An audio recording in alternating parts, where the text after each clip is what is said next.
Hello friends, welcome to video lecture on engineering mechanics. In the today's video lecture, we'll learn about resultant force, equilibrium force, methods of finding the resultant, principle of transmissibility, and principle of superposition. So let us start with the resultant force.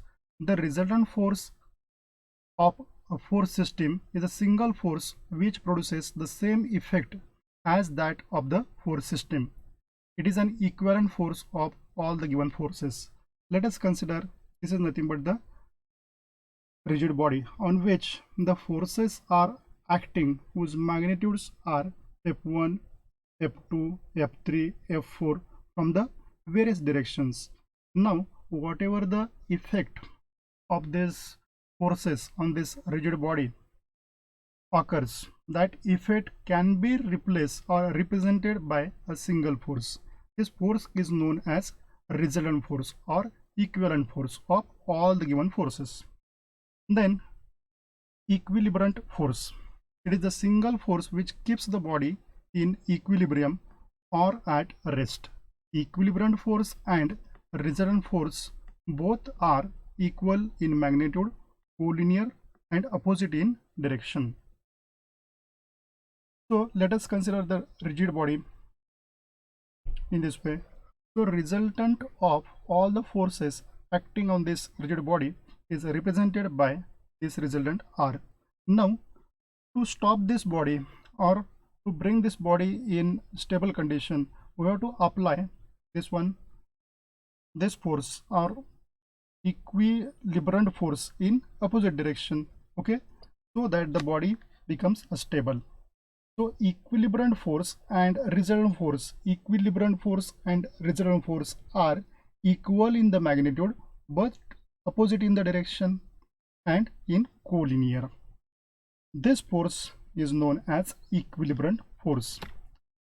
Now we'll see the methods of finding the resultant. First one, parallelogram law. If the two forces acting at a point are represented in magnitude and direction by the adjacent sides of a parallelogram, then the diagonal passing through their point of intersection represents the resultant both in magnitude and direction. Now let us consider the two forces P and Q are acting at O as shown in figure. Angle between these two forces means force P and Q is theta, okay.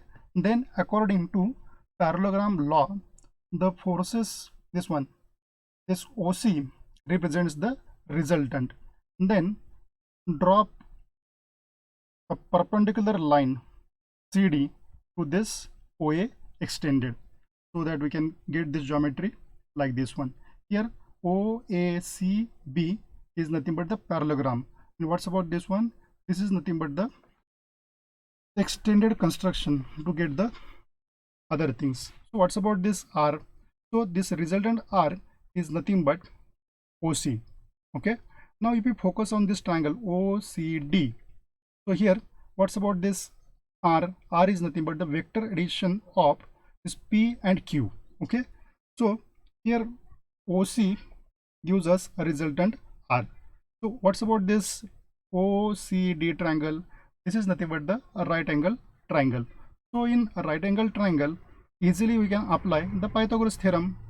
So according to Pythagoras theorem, what's about this OC? OC is nothing but square root of OD square plus CD square. So what's about this OD?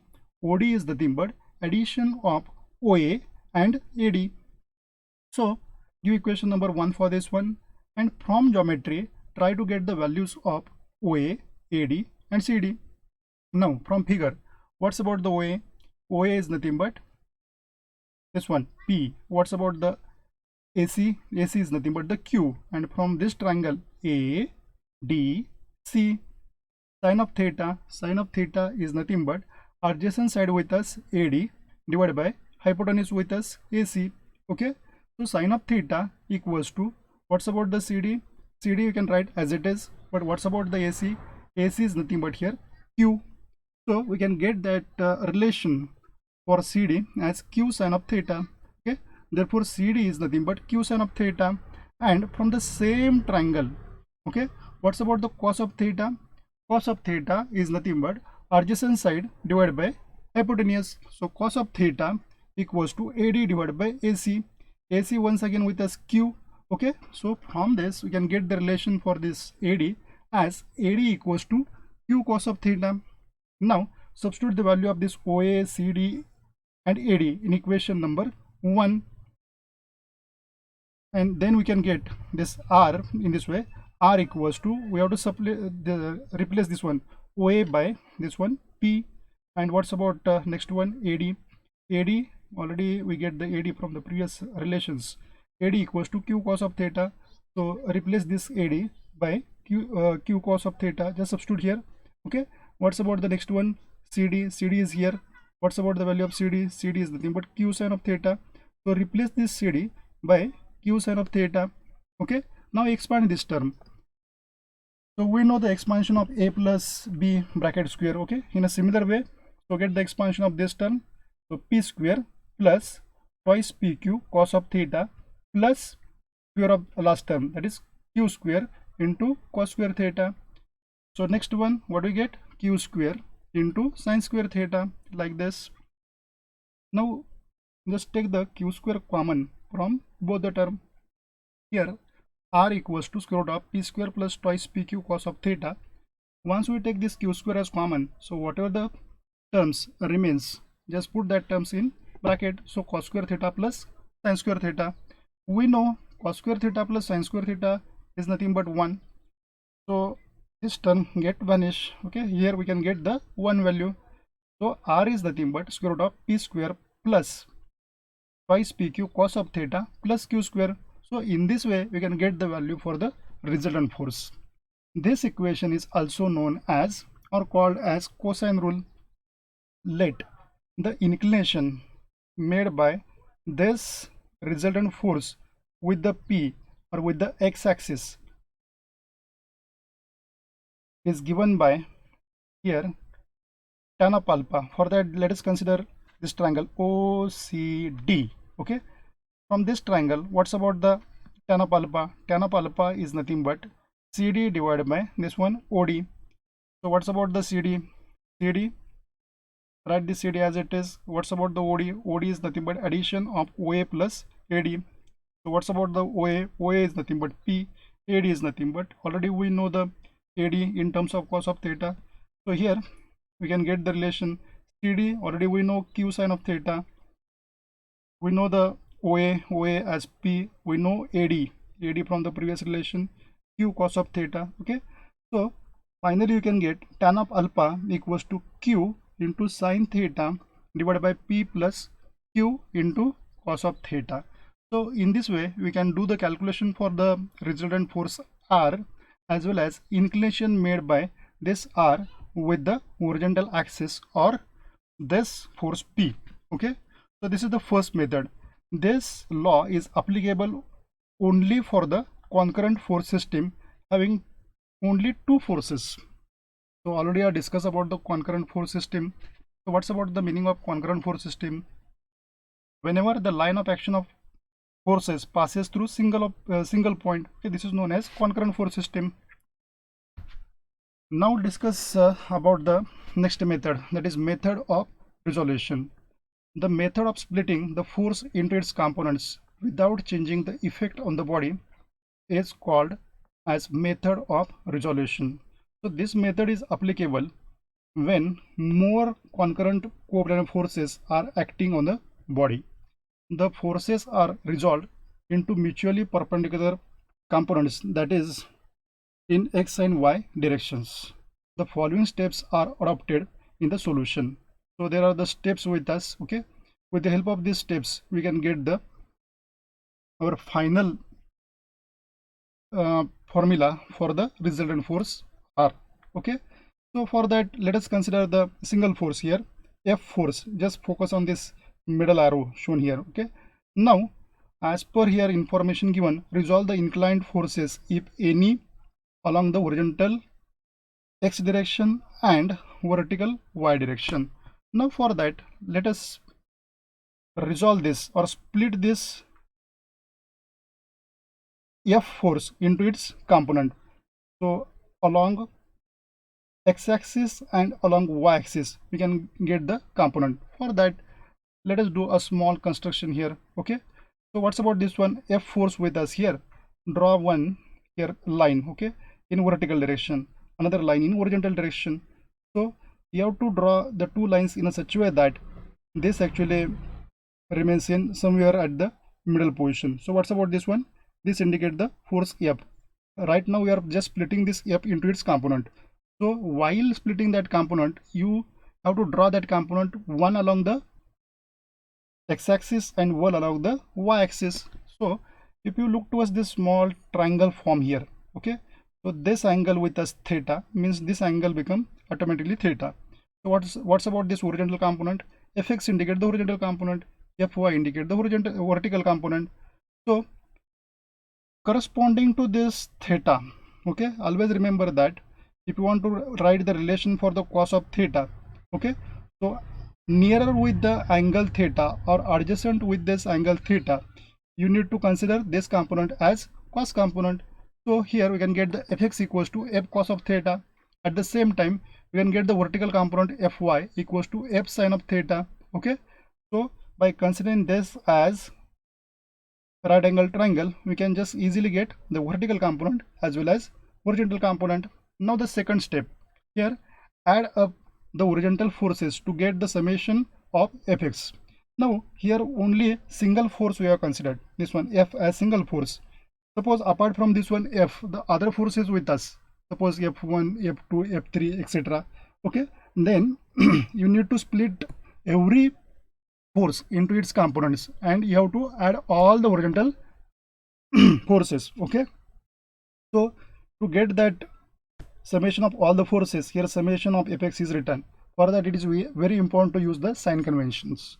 Okay, so whatever the forces running towards the right directions, okay, towards the right direction, you need to consider that forces as positive, and whatever the forces are running towards the left direction, you need to consider that forces as negative. These are the sign conventions for the same.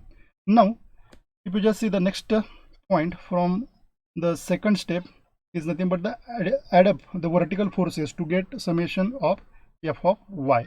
For that, you need to use this as sign convention. So already I have seen, in case of the horizontal forces, whatever the forces running towards the right direction, you need to consider that forces as positive. At the same time, whatever the forces running vertically in the upward direction, you need to consider that forces as positive. At the same time, whatever the forces running vertically in the downward direction, for that you need to consider as negative sign. This is about the second point from the step number second. Now we can get the value for the resultant force with the help of this small triangle. Okay, so what's about this one? This indicate the F. This line is parallel with this one, means we can get here Fy. Okay, this indicate the Fy, this indicate the Fx. Okay, so in this small triangle, so what's about this triangle? Right angle triangle. Okay, if I apply the Pythagoras theorem, let us consider this F is nothing but the resultant R. So how can get the R? R is nothing but the square root of, what's about this one? Fx square plus Fy square. As we are considering here, thus all the forces, summation of all the forces along x direction, that's why the summation of Fx square is written plus summation of Fy square is written. So in this way we can get the result force R.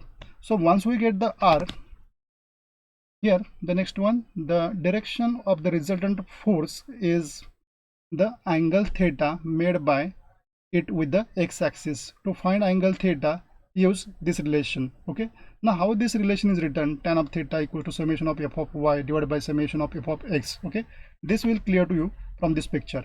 Okay, so here if you focus on this small triangle once again, tan of theta is nothing but this side divided by this one. So what's about this side? This side is nothing but fy. What's about this side? This indicate the fx. As this fy and fx here in our case represents the addition of all the forces, so here the summation right sign is written. Okay, so summation of fy, this indicate the summation of fy divided by, what's about this one, summation of fx. We know the trigonometric function here, tan of theta is nothing but front side divided by adjacent side. Okay, that's why here we have written tan of theta equals to summation of f of y divided by summation of f of x. Now the next step, okay, so decide the quadrant of the resultant depending upon the signs of summation of f of x and f of y. So once we get this resultant value, okay, this one resultant r along with its angle, okay, it is very important to decide the quadrant. This can be decided on the sign of this one, summation of f of x and f of y. This will be more clear to you here. Let us consider the first case. So in this case, when we found the value of this summation of f of x as positive, as well as summation of f of y also a positive, okay, then we can say the r lies in first quadrant.